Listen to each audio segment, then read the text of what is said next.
الحمد للہ وکفا وسلام علی عبادہ الذین اصطفا اما بعد۔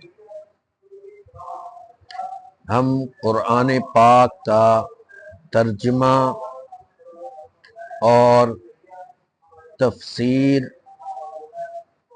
شروع کر رہے ہیں۔ قرآن پاک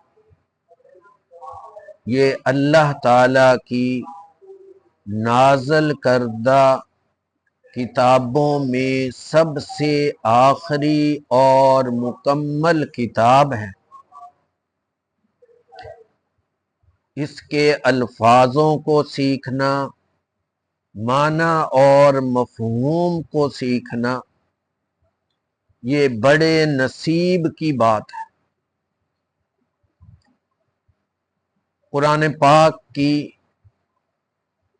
تفسیر سے پہلے بہت سی مباحث سمجھنی پڑتی ہیں جو علامہ جلال الدین سیوطی رحمۃ اللہ علیہ نے الاتقان میں اور اردو کتابوں میں شیخ الاسلام مفتی تقی عثمانی صاحب کی علوم القرآن میں مذکور ہیں۔ آپ چونکہ ابتدائی طالب علم ہو، ان تفصیلی مباحث کی ضرورت نہیں، صرف 5 باتیں سورۃ فاتحہ شروع کرنے سے پہلے ذکر کرتا ہوں۔ پہلی بات، لفظ قرآن یہ مصدر ہے بر وزن غفران۔ پھر یہ مشتق کس سے ہے؟ اس میں 2 قول ہیں۔ پہلا قول ہے کہ یہ قرآن قارنہ سے مشتق ہے اور اسم مفعول مقرون کے معنی میں ہے۔ مقرون کا معنی ملائی ہوئی کتاب، چونکہ اس میں آیتیں آیتوں کے ساتھ، صورتیں صورتوں کے ساتھ، مضمون مضمون کے ساتھ ملایا ہوا ہے۔ توحید کا تذکرہ ہے تو اس کے ساتھ شرک کا تذکرہ ہے، جنت کا تذکرہ ہے اس کے ساتھ جہنم کا تذکرہ ہے، مومنین کا تذکرہ ہے تو اس کے ساتھ کفار کا تذکرہ ہے۔ تو اس کے مضمون اس طرح ملے ہوئے ہیں، اس لیے اس کا نام قرآن ہے۔ دوسرا قول یہ ہے کہ قرآن یہ قراء سے مشتق ہے اور مقروء کے معنی میں ہے پڑھی ہوئی کتاب، چونکہ یہ کتاب جب سے نازل ہوئی بہت زیادہ پڑھی جاتی ہے، تلاوت کی جاتی ہے، تو اس کا نام قرآن ہو۔ دوسری بات، قرآن کے آداب میں سے ایک اہم ادب یہ ہے کہ اس کو ہاتھ لگانے سے پہلے باوضو ہونا ضروری ہے۔ لا یمسہ الا المطہرون، کہ باوضو اس کو ہاتھ لگائیں۔ جس پر غسل فرض ہو یا وضو اس پر فرض ہو کہ بے وضو ہے، اس کو ہاتھ لگانا جائز نہیں۔ البتہ بغیر وضو کے قرآن پاک کی تلاوت کرنا جائز ہے۔ وہ ہر مرد ہر عورت زبانی جتنا چاہے تلاوت کرے، یہ ضروری نہیں۔ ہاں البتہ جنبی اور حائضہ عورت، اسی میں نفسا ہیں، ان کے لیے قرآن کی تلاوت زبانی بھی جائز نہیں۔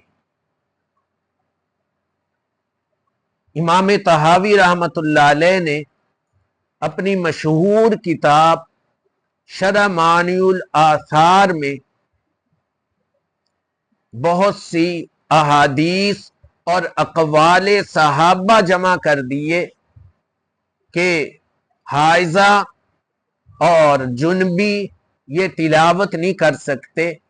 ان میں ایک حدیث یہ بھی ہے، لا يقرأ الجنوب ولا الحائض القرآن۔ تیسری بات، قرآن پاک کا یہ بھی ادب ہے کہ شروع کرنے سے پہلے تعوذ اور تسمیہ پڑھا جائے۔ تعوذ کا معنی اعوذ باللہ من الشیطان الرجیم پڑھنا، تسمیہ کا معنی بسم اللہ الرحمن الرحیم پڑھنا۔ تعوذ کے بارے میں تو قرآن پاک میں ہی حکم ہے، وَإِذَا قَرَأْتَ الْقُرْآنَ فَاسْتَعِذْ بِاللَّهِ، اور بسم اللہ کے متعلق حدیث ہے،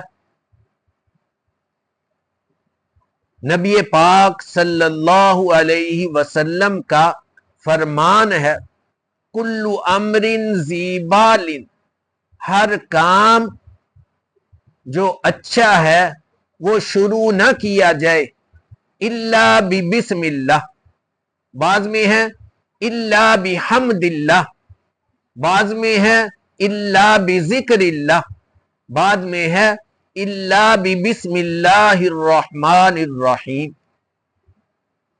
چونکہ تعوذ کا تذکرہ قرآن میں آیا، اس لیے تعوذ پڑھنا واجب ہے۔ تسمیہ کا تذکرہ حدیث مبارکہ میں آیا اور وہ تمام احادیث خبر واحد ہیں، اس کا پڑھنا سنت و مستحب ہے۔ پھر تعوذ کو پہلے پڑھیں گے کیونکہ اس کا تذکرہ قرآن میں ہے، وہ اول ہے۔ تسمیہ بعد میں پڑھیں گے کیونکہ اس کا تذکرہ حدیث میں ہے، یہ قرآن کے بعد ہے۔ علامہ شامی رحمت اللہ علیہ نے لکھا ہے کہ تعوذ صرف قرآن میں پڑھیں گے، قرآن کی ابتدا کرتے وقت۔ تسمیہ ہر چیز کی، ہر اچھے کام کی ابتدا کے وقت پڑھیں گے، تعوذ ہر جگہ نہیں پڑھیں گے۔ تیسری بات،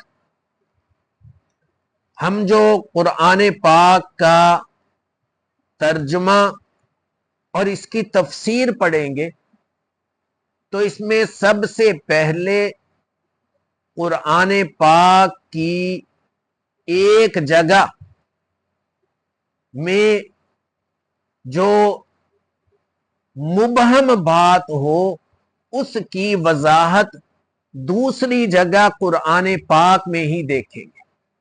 اس کو کہتے ہیں تفسیر القرآن بالقرآن۔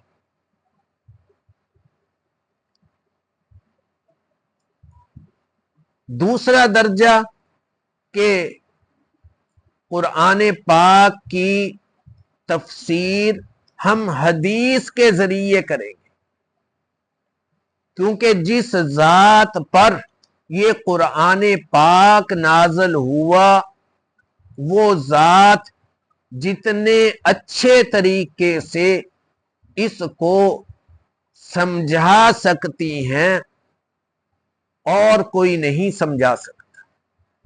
اس کو کہتے ہیں تفسیر القرآن بالحدیث۔